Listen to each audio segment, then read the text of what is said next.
Thank you, Mr. Speaker. Will you ask the clerk to report Senate Committee Substitute 1?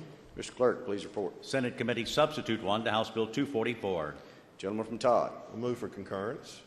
Motion made that the House does concur with Senate Committee Substitute 1. Is there any discussion? Seeing none, all those in favor, please signify by saying aye. Aye. All opposed, nay. Motion carries. The House does concur with Senate Committee Substitute 1. Gentleman from Todd. Mr. Speaker, will you ask the clerk to report Senate Floor Amendment 1? Mr. Clerk, please report. Senate Floor Amendment 1 to House Bill 244. Gentleman from Todd. Move for concurrence. Motion made that the House concur with Senate Floor Amendment 1. Is there any debate or discussion?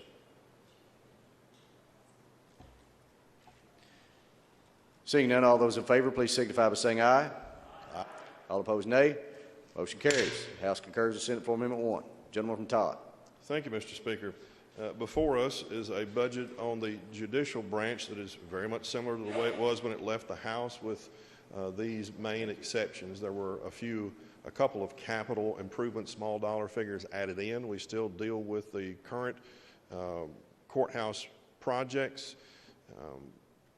We also dealt with temporary and more permanent funding to address the Graves County Courthouse issue resulting from the tornado.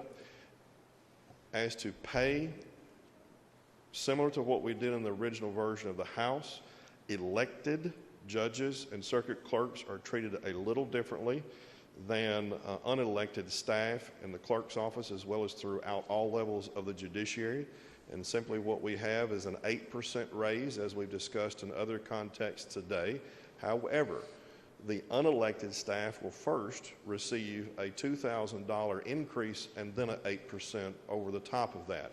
As we discussed earlier this session, as this budget left the House, the main reason for the additional bump is because of the case made by Chief Justice Minton in committee, saying that the pay was not in parity between the judicial branches and the executive branch.